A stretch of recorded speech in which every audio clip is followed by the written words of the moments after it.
Hello friends, आपका स्वागत है आपके अपने चैनल जिसका नाम है द सेकेंटिफाइड स्टोरीज पर। आशा करती हूँ आप सभी अच्छे होंगे। चलिए फिर शुरू करते हैं राजकुमारी कामिनी के कहानी के भाग 8 से। कहानी शुरू करने से पहले आप सभी से विनम्र अनुरोध रहेगा कि चैनल को सब्सक्राइब ज़रूर कीजिएगा। वीडियो को दोस्तों लाइक भी ज़रूर कीजिएगा और शेयर भी ज़रूर कीजिएगा। बेल आइकन के बटन को प्रेस करना बिल्कुल भी ना भूलें, जिससे हमारी वीडियो का नोटिफिकेशन सबसे पहले आपके पास पहुंचेगा। दोस्तों, आपके सपोर्ट की हमें बहुत आवश्यकता है। जैसा कि आपने अभी तक सुना, राजा त्रिकाल से विदा लेने के बाद 15 दिन काला सागर में सफ़र करने के बाद राजा कर्ण व नकुल कालादीप टापू पर सुरक्षित पहुंच गए। दोनों ने नाव का धन्यवाद किया। नाव के अदृश्य हो जाने के बाद राजा कर्ण व नकुल कालादीप टापू पर आगे बढ़ने लगे। कालादीप टापू पर पांव रखते ही कामरूप दैत्य को किसी अपरिचित के उसके क्षेत्र में आने का आभास हो गया। अपनी दैत्य शक्ति से राजा कर्ण व नकुल का पता लगाने के बाद कामरूप दैत्य ने दोनों मित्रों के लिए विविध प्रकार की कठिनाइयों को उत्पन्न किया। माँ जगदम्बा और आचार्य विष्णु दत्त जी के आशीर्वाद के फलस्वरूप राजा कर्ण व नकुल सभी उत्पन्न होने वाली कठिनाइयों का सामना करते हुए कामरूप दैत्य के निवास स्थान की तरफ बढ़ने लगे। बीहड़ जंगल, हिंसक मगरमच्छों से भरे दलदल, भूल भुलैया, मनमोहक और खुशबूदार फूलों से महक रही पुष्प वाटिका को पार करने के बाद दोनों मित्र सुनहरे फलों के सामने स्थित दिव्य तालाब के समक्ष पहुंच गए। अब इससे आगे क्या हुआ वो सुनिए दोस्तों। अभी राजा कर्ण व नकुल उस तालाब के पास पहुंचे ही थे कि मानवों की गंध पाकर उस तालाब और सुनहरे फलों के वृक्ष की रक्षा कर रहे दो सर्प बहुत ही ज़्यादा चौकन्ने हो गए और उन जल में भाग भाग कर इधर उधर देखने लगे। राजा कर्ण ने इशारा करते हुए नकुल को दोनों सर्पों की प्रतिक्रिया को देखने के लिए कहा। नकुल दोनों सर्पों की प्रतिक्रिया को देखने लगे। राजा कर्ण की निगाहें सुनहरे फलों के वृक्ष पर जा टिकी। राजा कर्ण तालाब और सुनहरे वृक्ष की दूरी को निगाहों से नापने लगे। सारा अनुमान लगा लेने के बाद राजा कर्ण मन ही मन बोले, राजकुमारी कामिनी, अब आप निश्चिंत हो जाइए। हम बहुत जल्दी ही आपको उस दुष्ट दैत्य के चुंगल से मुक्त करवा लेंगे। एकटक उस सुनहरे फलों के वृक्ष को देखते हुए राजा कर्ण किसी भाव को अपने चेहरे पर ना लाते हुए मौन भाव से खड़े थे। नकुल का ध्यान भी उन सर्पों से हटकर राजा कर्ण पर आ गया। अपने मित्र को मौन भाव से उस सुनहरे फलों के वृक्ष को देखते देख नकुल मुस्कुराने लगा और बोला, मित्र सुनो, अब हम अपनी मंजिल के बहुत पास हैं, आप उदास मत होइए। नकुल को बोलते सुन राजा कर्ण की मौन मुद्रा भंग हुई और बोले, हाँ मित्र, तुम ठीक कहते हो। नकुल बोला, उस सुनहरे फलों के वृक्ष तक पहुंचने के लिए हमें इस तालाब को पार करके ही जाना पड़ेगा। नकुल की बात सुन राजा कर्ण बोले, हाँ मित्र, इस तालाब को पार करके ही हमें उस सुनहरे फलों के वृक्ष के पास पहुंचना है। लेकिन मित्र, हमारी उलझन यह है कि हम इस बेहद जहरीले सर्पों को कैसे धोखा दे पाएंगे। तभी नकुल बोला, चिंता क्यों करते हो मित्र, स्मरण करो राजा त्रिकाल ने इन सर्पों से निपटने के लिए हमें 2 दिव्य अंगूठियां प्रदान की हैं। वो कब काम आएंगी। नकुल की बात सुन और उस कठिनाई से निपटने का उपाय मिलने पर राजा कर्ण प्रसन्न हो गए और बोले, ये उचित समाधान है मित्र, इस कठिनाई से निपटने का। निकाल लीजिए वो अंगूठियाँ। नकुल ने जल्दी से थैले में से वो दोनों अंगूठियाँ निकाल ली और दोनों मित्रों ने पहन ली। अंगूठियाँ पहन लेने के बाद राजा कर्ण व नकुल अदृश्य हो गए। राजा कर्ण बोले, मित्र, हम कैसे तय करेंगे कि अब इन जहरीले सर्पों को हम नहीं दिखेंगे। नकुल बोला, मित्र, चिंता मत करो, अभी तय कर लेते हैं। एक पत्थर उठाकर नकुल ने अपने सामने उस तालाब में फेंका। पत्थर के गिरने की आवाज़ सुनकर दोनों सर्प भागकर नकुल और राजा कर्ण की तरफ आ गए और अपनी नज़रों को उठाकर सामने देखने लगे। और जोर जोर से फुंकारने लगे, लेकिन किसी को भी सामने ना पाकर दोनों सर्प भागकर सुनहरे फलों के वृक्ष की तरफ चले गए। दोनों सर्पों के वापस चले जाने की वजह से राजा कर्ण समझ गए कि दोनों सर्प हमें नहीं देख पाए। पूरा विश्वास कर लेने के बाद राजा कर्ण व नकुल ने तालाब में छलांग लगाई और सुनहरे वृक्ष को लक्ष्य बनाकर तैरने लगे। मानव गंध को पाकर दोनों सर्प बहुत बेचैन हो गए और उस गंध का पीछा करते हुए तालाब में इधर उधर भागने लगे, लेकिन मानव गंध के अलावा उनको कुछ भी नजर नहीं आ रहा था। खतरे का आभास पाकर दोनों नाग चौकन्ने हो गए और बहुत तेजी से फुंकारने लगे। सुनहरे वृक्ष की तरफ भागते हुए तालाब से निकल दोनों सर्प जल्दी से सुनहरे वृक्ष से जाकर लिपट गए। दोनों सर्पों का चौकन्नापन और फुर्ती देखकर राजा कर्ण नकुल भी अचंभित थे।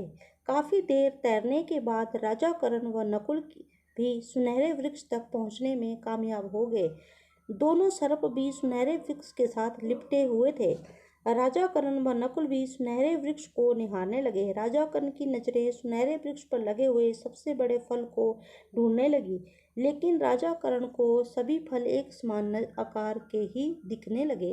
राजा कर्ण को बहुत गंभीरता से सुनहरे वृक्ष को निहारते देख नकुल बोला, मित्र, इस सुनहरे वृक्ष पर तो अनेक फल लगे हुए हैं, हम कैसे पहचान पाएंगे कि राजकुमारी कामिनी कौन से फल में कैद है।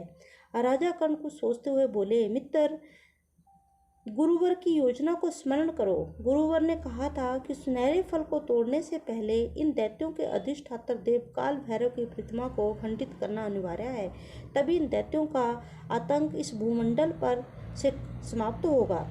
इस भूमंडल पर रहने वाली समस्त मानव जाति सुरक्षित जीवन व्यतीत तभी कर पाएगी जब इन दैत्यों का आतंक खत्म होगा। राजा कर्ण की बात सुन नकुल बोला, हाँ मित्र, सत्य कहा तुमने, ये सुनिश्चित करना अनिवार्य है। दोनों मित्र सुनहरे वृक्ष को छोड़कर आगे बढ़े और इधर उधर देखने लगे। थोड़ा आगे बढ़ते ही उन्हें सामने की तरफ एक गुफा नजर आई। राजा कर्ण नकुल को देखकर बोले, मित्र, एक नई चुनौती हमारा इंतजार कर रही है, क्या तुम तैयार हो? नकुल जल्दी से बोला, क्यों नहीं मित्र, मैं बिल्कुल तैयार हूँ, तो चलो फिर आगे बढ़ते हैं। राजा कर्ण ने नकुल से कहा। तो नकुल ने भी स्वीकृति में अपना सिर हिलाया और गुफा में आगे बढ़ गए। गुफा में आगे बढ़ते हुए दोनों को शरीर को कंपा देने वाली ठंड का एहसास हुआ। किसी को अपनी गुफा में प्रवेश करते हुए कामरूप दैत्य भी अपने अधिष्ठाता देव काल भैरव की गुफा में देख पा रहा था और बहुत ही अहंकार भरे जोर से हंसते हुए कहने लगा, मेरा दुश्मन खुद ही मेरे पास चलकर आ रहा है, स्वागत है तुम्हारा मेरे गुफा में। ये कहकर कामरूप दैत्य जोर से हंसने लगा। उस ठंडी गुफा को पार करने के बाद आगे वो गुफा 3 भागों में विभाजित हो रही थी। राजा कर्ण व नकुल रुक गए और विचार करने लगे कि हमें कौन से द्वार की तरफ आगे बढ़ना है। नकुल बाएं हाथ की तरफ बने द्वार की तरफ बढ़ गया। उसके पास पहुंचते ही उसे बहुत तेज दुर्गंध महसूस हुई। वहां से दूर भागकर नकुल बोला, मित्र, मुझे नहीं लगता इस द्वार की तरफ हमें आगे बढ़ना चाहिए, इस द्वार से तो बहुत मृत जीवों के शरीरों की दुर्गंध आ रही है। नकुल की बात सुन राजा कर्ण बोले, ठीक है मित्र, हम सामने के द्वार से आगे बढ़ते हैं। नकुल जल्दी से आगे होकर के द्वार में प्रवेश कर गया। नकुल के उस द्वार में प्रवेश करते ही वो द्वार जल्दी से बंद होने लगा। खतरे का आभास जानकर राजा कर्ण बोले, नकुल, जल्दी से बाहर निकलो, ये आगे बढ़ने के लिए उचित दिशा नहीं है। राजा कर्ण की बात सुन नकुल जल्दी से पीछे पलटा और देखा कि राजा कर्ण बंद हो रही उस गुफा के दरवाजे को पकड़ने की कोशिश कर रहे हैं। नकुल भी पलटा और भागकर उस दरवाजे से बाहर निकलने की कोशिश करने लगा, लेकिन दरवाजे और दीवार के बीचों बीच नकुल फंस गया। राजा कर्ण ने माँ जगदम्बा का स्मरण किया और अपने पूरे बल के साथ उस पत्थर से बने दरवाजे को पीछे धकेला। थोड़ा सा दरवाजा पीछे हटा। राजा कर्ण लगभग चिल्लाते हुए नकुल से बोले, मित्र, जल्दी से बाहर निकलो। राजा कर्ण की बात सुन नकुल भी फुर्ती के साथ बाहर निकल गया। चैन की सांस लेकर दोनों मित्र हाँफते हुए एक तरफ खड़े हो गए। देखते ही देखते वो दरवाजा एक दीवार में परिवर्तित हो गया। मुसीबत को टला देख राजा कर्ण व नकुल दाएं तरफ बने हुए द्वार की तरफ आगे बढ़े। इस माया को विफल होता देख काल भैरव की गुफा में यज्ञ करता हुआ कामरूप दैत्य झल्ला गया और बहुत जोश के साथ अपना अनुष्ठान पूरा करने में व्यस्त हो गया। राजा कर्ण व नकुल भी धीरे धीरे चौकन्ने होकर के आगे बढ़ रहे थे कि कहीं से चमगादड़ों के झुंड ने राजा कर्ण व नकुल के ऊपर हमला कर दिया। चमगादड़ों का निशाना राजा कर्ण व नकुल की आंखों पर था। उस गुफा में अंधेरे की वजह से उन चमगादड़ों का हमला तीव्र था, क्योंकि अंधेरे की वजह से राजा कर्ण व नकुल उन चमगादड़ों को देखने में कठिनाई महसूस कर रहे थे। राजा कर्ण बोले, मित्र, सिर नीचा करके जल्दी से जमीन पर बैठ जाओ, मैं कुछ करता हूँ। राजा कर्ण की बात मानते हुए सिर झुकाकर नकुल नीचे बैठ गया। राजा कर्ण ने फुर्ती से अपनी तलवार म्यान से निकाल ली और तलवार को निकालते उनके दिव्य प्रकाश की वजह से उस गुफा में रोशनी हुई और चमगादड़ों की आंखें चुंधिया गई। इस वजह से तलवार से निकल रहे दिव्य प्रकाश के ताप को न सहन कर पाने की वजह से चमगादड़ों का झुंड अंदर की तरफ भागने लगा। कुछ ही क्षणों में वो गुफा चमगादड़ों से खाली हो गई। राजा कर्ण नकुल को पुकारते हुए बोले, मित्र, शायद हम अपनी मंजिल के बहुत निकट हैं, तभी हमारे सामने इतनी कठिनाइयां आ रही हैं। अब हम सुरक्षित हैं, चलो आगे बढ़ते हैं। राजा कर्ण की बात सुन नकुल जल्दी से बोला, हाँ मित्र, मुझे भी ऐसा ही प्रतीत होता है। और दोनों मित्र पूरी सतर्कता के साथ आगे बढ़ने लगे। काफ़ी देर गुफा में घूमते घूमते काफ़ी दूरी पार कर लेने के बाद राजा कर्ण व नकुल एक बड़ी सी गुफा में प्रवेश कर गए। सामने का नज़ारा कुछ इस तरह से था। उस गुफा में एक बड़ी सी प्रतिमा सामने दीवार के सामने खड़ी थी। चारों तरफ हड्डियां बिखरी पड़ी थी। उस प्रतिमा की आंखें बड़ी बड़ी और लाल थी, जैसे उसमें ज्वाला निकलने वाली हो। बिखरे हुए विकराल बाल, बड़े बड़े नाखून वाले हाथ, लाल लाल बड़े बड़े होंठ। उसके सामने मुख करके एक व्यक्ति यज्ञ कुंड में अग्नि प्रज्वलित करके बैठा हुआ था। उसने अपने नेत्र बंद कर रखे थे। उस व्यक्ति का रूप भी बहुत भयानक था।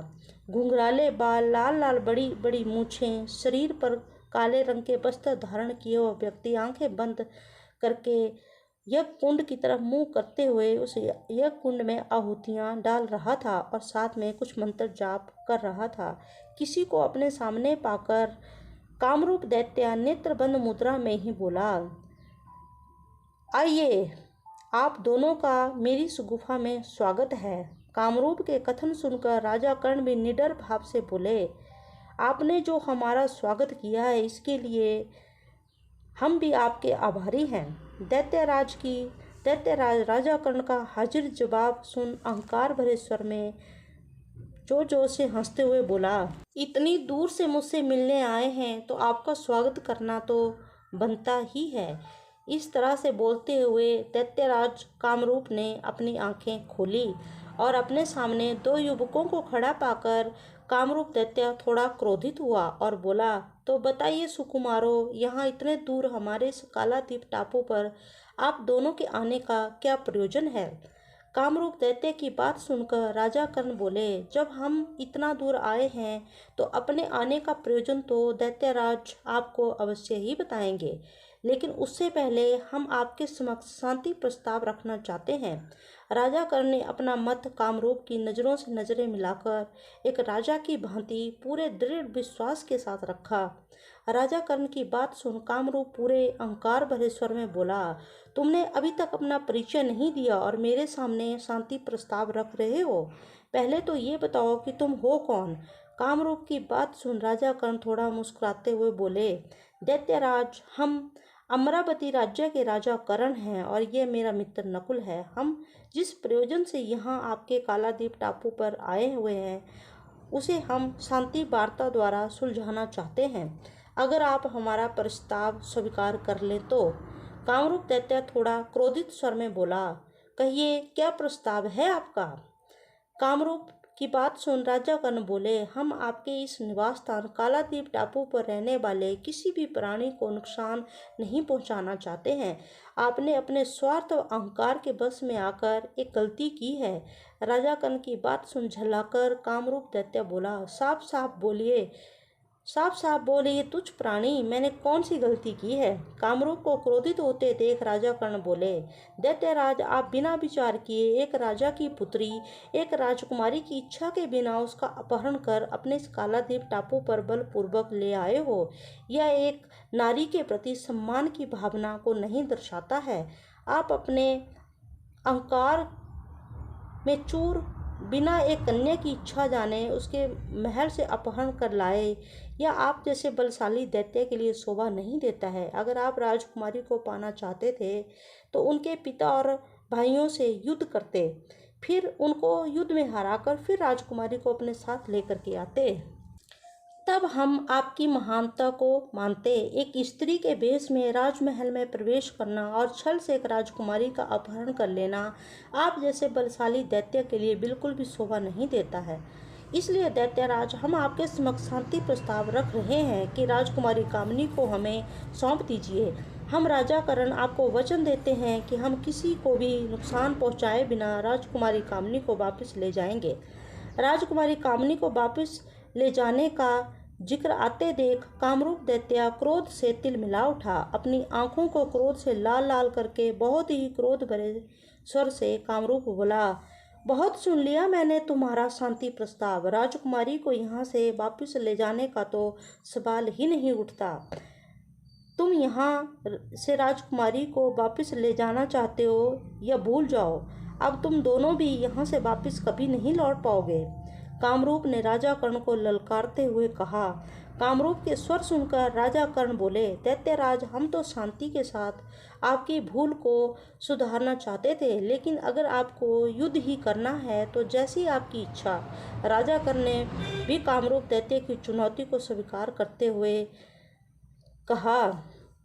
राजा कर्ण को चुनौती स्वीकार करते देख कामरूप दैत्य बोला, राजकुमारी के पिता और भाइयों को मैं युद्ध में नहीं हरा पाया, इसका मुझे कोई खेद नहीं है, परंतु तुम दोनों को युद्ध में मारकर मैं राजकुमारी कामिनी को सदा के लिए अपनी कैद में अवश्य ही रखूंगा।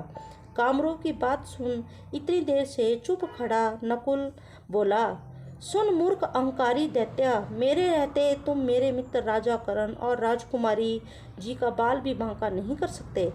अपने इस दुर्मुख से राजकुमारी का नाम भी मत लेना बदजात दैत्य। हिम्मत है तो संभाल मेरे वार को। अपनी तलवार को म्यान से लगभग निकालते हुए नकुल बोला। नकुल को क्रोधित होते देख राजा कर्ण बीच में बोले, मित्र रुको, यह फैसला सिर्फ और सिर्फ मेरे और दैत्यराज के बीच में ही होगा। इस दैत्य के साथ युद्ध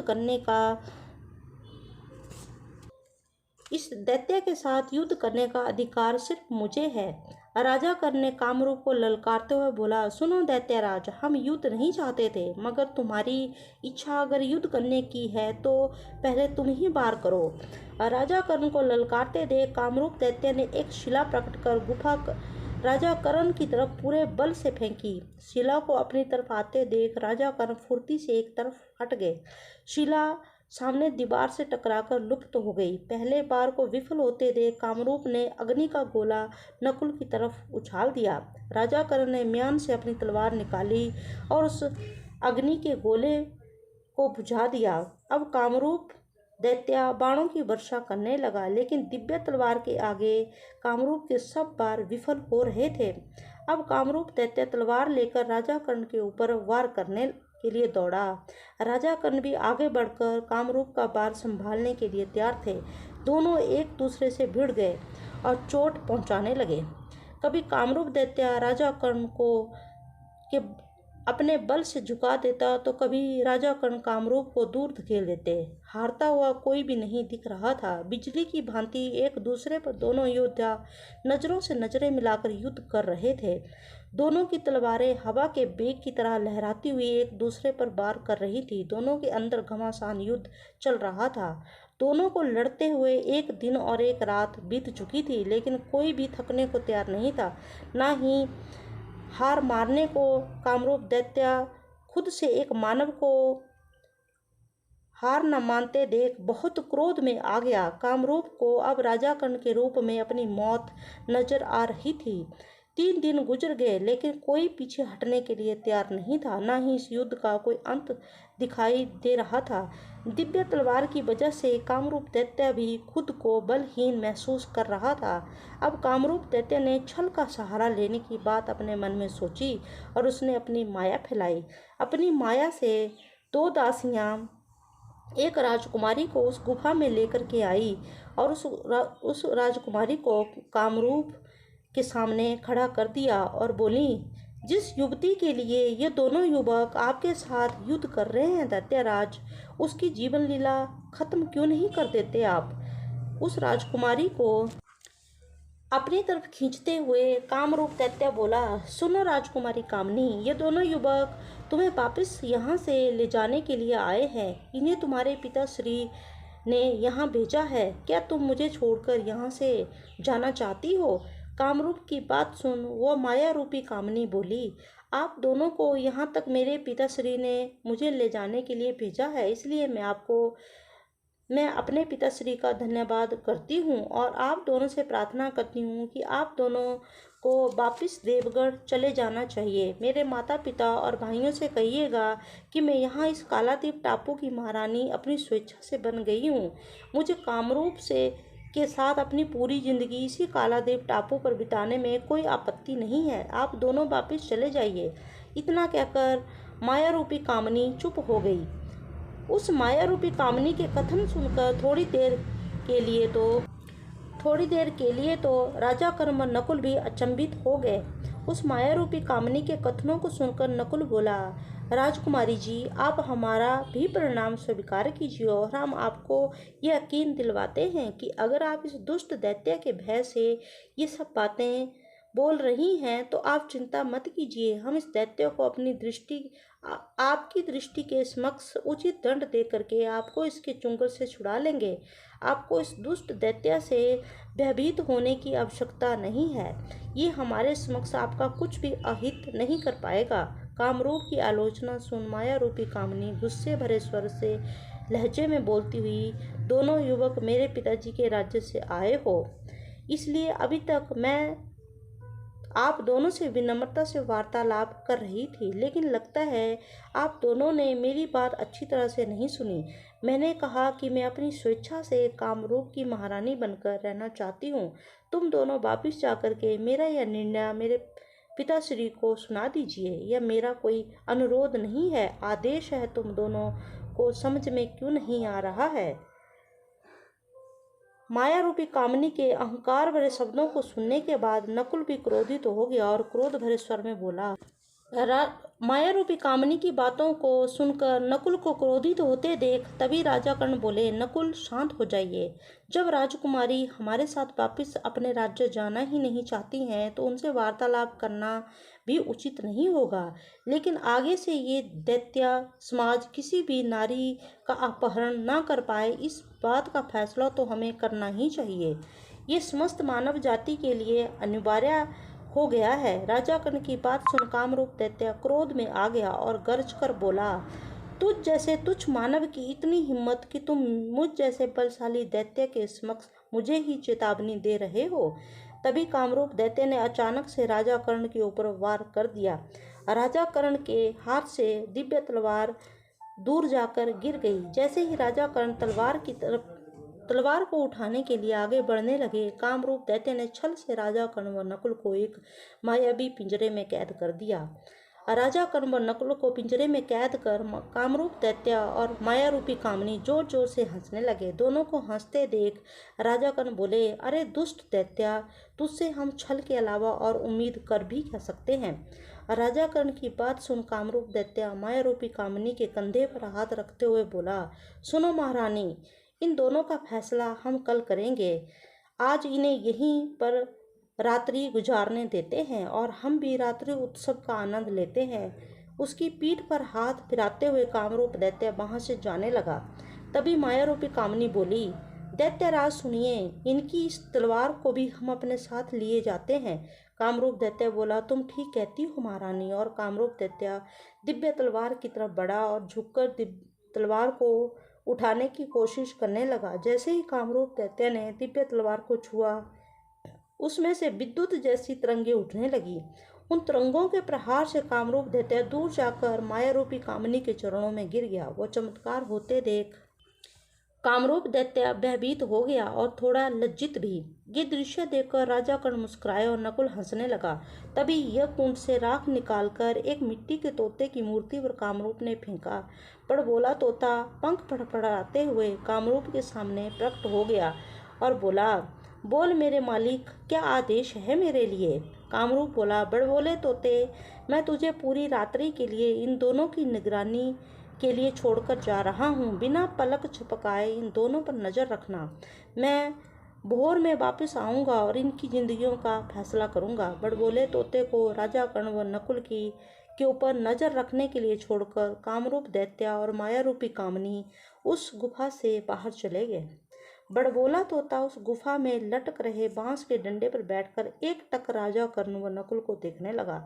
अपने बोलने की आदत से मजबूर बड़बोला तोता बोला, क्यों तुम दोनों एक राजकुमारी की खोज में यहाँ तक मौत के मुंह में आ गए हो? मैंने तुम्हें जंगल में भी समझाया था, लेकिन तुम वापिस जाने को तैयार नहीं थे। अब क्या होगा तुम्हारा?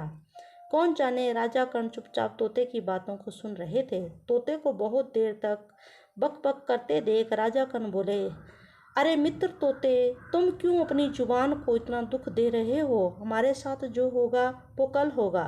तुम भी कौन से इस दैत्य की कैद में सुखी हो? ये दैत्य जब चाहे तुम्हें मिट्टी का पुतला बना देता है और जब चाहे तुम्हें अपनी जरूरत के लिए दोबारा जिंदा कर देता है। तुम क्यों मजबूर हो इसका हुक्म बजाने के लिए? राजा कर्ण की बात सुन वो बात सीधी तोते के मन में जाकर के लगी और तोता थोड़ा क्रोधित हो गया। तोते को क्रोधित होते देख राजा कर्ण बोले कि अगर विधाता ने चाहा तो हम तो इस दैत्य की कैद से मुक्त हो जाएंगे, लेकिन तुम तो सारी उम्र इस दैत्य की गुलामी ही करते रहोगे। राजा कर्ण की बात सुन बड़बोला तोता थोड़ा व्यथित हो गया। राजा कर्ण की बात सुन तोता थोड़ा व्यथित होकर के बोला, तुम खुद कैद में हो और तुम मेरी चिंता कर रहे हो। तोता राजा कर्ण से बोला, तुम कौन सा मुझे इस दैत्य की कैद से मुक्त करवा सकते हो? तोते की बात सुन राजा कर्ण बोले, अगर तुम हमसे मित्रता करो तो हम तुम्हें मुक्त अवश्य ही करवा सकते हैं इस दैत्य की कैद से। और तोता बहुत राजा कर्ण की बात सुन तोता भी थोड़ा दया भाव से बोला, अच्छा तुमने मुझे मित्र कहा तो चलो मैं अपनी व्यथा भी तुम्हें सुना देता हूँ कि मैं कोई तोता नहीं हूँ। तोते की बात सुन राजा कर्ण बोले कि अगर तुम तोते नहीं हो तो फिर कौन हो और इस दैत्य की कैद में कैसे फंस गए हो? राजा कर्ण की बात सुन तोता बोला, तो सुनो फिर, मैं तोता नहीं हूँ, मैं छिंब जाति के राजा त्रिकाल का छोटा भाई सुकाल हूँ। माँ काल भैरवी के वरदान स्वरूप रूप बदलने की विद्या प्राप्त कर एक दिन मैं तोते का रूप बनाकर आकाश मार्ग में भ्रमण कर रहा था कि उड़ते उड़ते इस कालादीप टापू पर आ गया। मेरी सुंदरता पर मोहित होकर इस कामरूप दैत्य की बहन मुझे अपने साथ इस गुफा में लेकर के आ गई। दैत्यों को इस कालादीप टापू पर आना किसी के लिए भी संभव नहीं है। इन दैत्यों ने यह प्रतिबंधित कर रखा है। जैसे ही दैत्य कन्या मुझे इस कामरूप के समक्ष लेकर के आई तो कामरूप दैत्य समझ गया कि मैं इस टापू का वासी नहीं हूँ। मैं त्रिकाल का छोटा भाई सुकाल इस तोते के रूप में हूँ। अपनी बहन को मुझे सौंपने को बोलकर कामरूप दैत्य ने मुझे इसी कालादीप टापू पर कैद करके रख लिया। तभी मुझे मंत्रों शक्ति से इस दैत्य ने बांध रखा है। मैं चाहकर भी इस टापू से बाहर नहीं जा सकता जब तक इस टापू का तलिस्म भंग नहीं हो जाता। तोते की बात सुन राजा कर्ण बोले, मित्र राजा त्रिकाल तो हमारे मित्र हैं। हम उनकी मदद से ही तो इस कालादीप टापू तक पहुंच पाए हैं। कोई तो रास्ता होगा जो इस कालादीप टापू से तुम्हें आजाद करवाने के लिए होगा। राजा कर्ण की बात सुन तोता बोला, रास्ता तो है, लेकिन तुम खुद कैद में हो तो कैसे संभव कर पाओगे? राजा कर्ण बोले, तुम रास्ता बताओ, संभव करने के लिए हम प्रयास जरूर करेंगे। तोता बोला, सामने देखो, ये जो सामने इस अधिष्ठाता देव काल भैरव की प्रतिमा है। अगर कोई मानव इसे खंडित कर देता है तो इस कालादीप टापू का तिलिस्म अपने आप समाप्त हो जाएगा और जितने भी अलग अलग जाति के प्राणी इस टापू पर कैद हैं सभी मुक्त हो जाएंगे और यह दैत्य समुदाय सदा सदा के लिए इसी टापू पर कैद होकर रह जाएगा। कोई भी दैत्य कालादीप टापू पर से कहीं भी भूमंडल पर विचरण नहीं कर पाएगा। जो कामनी आप दोनों ने इस कामरूप के साथ देखी थी वो कामरूप की माया थी। असली राजकुमारी कहाँ पर कैद है मैं जानता हूँ। तोते की बात सुन राजा कर्ण बोले, ठीक है मित्र, मैं कुछ करके देखता हूँ। राजा कर्ण वो तोते की बात सुन नकुल बोला, मित्र तुम इस बड़बोले तोते से क्या वार्तालाप कर रहे हो? इसकी बातों में मत आना मित्र, इसने हमें उस जंगल में भी छला था। नकुल की बात सुन राजा कर्ण बोले, नहीं मित्र, यह तोता खुद कामरूप दैत्य के अत्याचारों का शिकार है। यह राजा त्रिकाल का छोटा भाई सुकाल है। राजा कर्ण की बात सुन नकुल बोला, अच्छा मित्र, तो यह हमारी क्या सहायता कर सकता है? राजा कर्ण बोले, मित्र रुको, मैं इससे जानने की कोशिश करता हूँ। राजा कर्ण एक बार फिर सुकाल बने तोते से बातचीत करने लगे। राजा कर्ण तोते से बोले, अगर हम सब इस कैद में फंसे रहे तो कोई किसी की मदद नहीं कर पाएगा। कुछ ऐसा करो कि हम इस पिंजरे की कैद से मुक्त हो पाएं। सुकाल बना तोता बोला, ठीक है, तुमने मुझे मित्र कहा है, मैं कुछ करता हूँ। तोते कहीं जाने की को हुआ तभी राजा कर्ण की नज़र अपने दूर पड़ी तलवार पर पड़ी। राजा कर्ण बोले, मित्र सुकाल, अगर हम अपनी तलवार तक पहुँचने में कामयाब हो जाते हैं तो इस कैद से बाहर निकलने का उपाय अपने आप मिल जाएगा। राजा कर्ण की बात सुन तोता बोला, रुको मित्र, मैं कोई उपाय करता हूँ। तोता पूरी गुफा में नजर घुमाने लगा और उड़ उड़ कर देखने लगा, लेकिन तोता कुछ भी उपाय नहीं ढूंढ पा रहा था। जैसे जैसे रात्रि का समय बीत रहा था सबकी चिंता बढ़ रही थी। रात्रि का तीसरा प्रहर बीतने को आया तब राजा कर्ण बोले, मित्र सुकाल, कोई उपाय मिला कि नहीं? तोता बोला, नहीं मित्र। अभी राजा कर्ण की नज़र एक लटक रही बेल पर पड़ी। उसे देखकर राजा कर्ण बोले, मित्र सुकाल, अगर वो लटकी हुई बेल हमें प्राप्त हो जाए तो तोते की नज़र भी बेल पर जा टिकी। तोता उड़कर गया और अपनी चोंच की मदद से बेल को खींचने लगा। खींचते खींचते सुकाल बने तोते की चोंच से रक्त बहने लगा, लेकिन बहुत देर प्रयास करने के बाद आखिरकार वह बेल टूट गई। राजा तोता तुरंत बेल लेकर राजा कर्ण के पास आया और बोला, अब क्या करें मित्र? राजा कर्ण बोले, मित्र आप जल्दी से इस बेल का एक सिरा उस तलवार से बांध दीजिए। तोते ने तुरंत बेल का एक सिरा प्रयास करके जैसे कैसे बेल तलवार से बांध दिया। इस कार्य को करते करते रात्रि का चौथा प्रहर भी शुरू हो गया। तोता बोला, मित्र जल्दी से तलवार को अपनी तरफ खींचो, कामरूप दैत्य कभी भी आता होगा। राजा कर्ण धीरे धीरे बेल की सहायता से तलवार को खींचने लगे। धीरे धीरे तलवार राजा कर्ण की तरफ बढ़ने लगी। काफी देर प्रयासों के बाद दिव्य तलवार राजा कर्ण के हाथों में आ गई। राजा कर्ण ने दिव्य तलवार को दोनों हाथों में लेकर के अपने माथे से लगाया और बोले, हे दिव्य तलवार, इस पिंजरे को खोलने में मेरी मदद कीजिए। राजा कर्ण ने तलवार की नोक को उस पिंजरे के दरवाजे से लगाया और माँ जगदम्बा का स्मरण किया। दिव्य तलवार की मदद से पिंजरे का दरवाजा खुल गया और पिंजरा वहां से गायब हो गया। अपनी माया को भंग हुआ जान कामरूप दैत्य भागता हुआ काल भैरव की गुफा में आ पहुंचा। राजा कर्ण व नकुल को मायावी पिंजरे की कैद से मुक्त हुआ देख कामरूप बहुत ज्यादा क्रोधित हो गया और अपनी लाल लाल आंखें उस तोते की तरफ देखने लगा और बोला, धोखेबाज तोते, तूने ही इनकी मदद की है। आज मैं तेरी जीवन लीला समाप्त किए देता हूँ। जैसे ही कामरूप सुकाल बने तोते की तरफ लपका, नकुल तलवार लेकर कामरूप के सामने खड़ा हो गया। तभी तोता चिल्लाकर बोला, मित्र कर्ण, जल्दी से काल भैरव की प्रतिमा को छिन्न भिन्न कर दीजिए। तोते की बात सुन राजा कर्ण सामने की काल भैरव की प्रतिमा की तरफ लपक गए। काल भैरव की आंखों से भी आग की लपटें राजा कर्ण की तरफ आने लगी। किसी तरह बच बचाकर राजा कर्ण ने पहला बार काल भैरव की हाथ पर किया। कामरूप जो अभी नकुल को उसकी गर्दन से पकड़ मरोड़ने ही वाला था, अचानक उसका हाथ स्थिर मुद्रा में चला गया। तोता जल्दी से बोला, मित्र कर्ण, इस प्रतिमा की गर्दन को नष्ट कर दीजिए। तोते की बात सुन कामरूप भड़का और बोला, चुप हो जा तोते, नहीं तो मैं तुझे जिंदा नहीं छोड़ूंगा। तोता बिना डरे बोला, अरे दुष्ट दैत्य, आज तेरे सभी बुरे कृत्यों का हिसाब होकर रहेगा। तू अपनी जान की फिक्र कर। तभी राजा कर्ण ने काल भैरव की प्रतिमा की गर्दन पर जोर का प्रहार किया और उस प्रतिमा की गर्दन गिरकर सीधा उस यज्ञ कुंड की अग्नि में चली गई। यज्ञ कुंड की अग्नि में काल भैरव की गर्दन गिरकर भस्म हो गई और बाकी की प्रतिमा भी गिरकर छिन्न भिन्न हो गई। कामरूप दैत्य जिस मुद्रा में खड़ा था उसी मुद्रा में स्थिर खड़ा हो गया। प्रतिमा के नष्ट होते ही वहां का सारा तलिस्म भी खत्म हो गया। तोता बना सुकाल भी अपने असली रूप में आ गया। सुकाल बोला, जल्दी चलो मित्र, यह कामरूप दैत्य कुछ अवधि के लिए ही स्थिर मुद्रा में गया है। यह अपने वास्तविक रूप में आए, हमें राजकुमारी कामनी को मुक्त करवा लेना चाहिए। राजा करण ने नकुल से कहा, तुम ठीक हो ना मित्र? नकुल बोला, मित्र मैं बिल्कुल ठीक हूँ, जल्दी चलकर राजकुमारी को छुड़ा लेते हैं।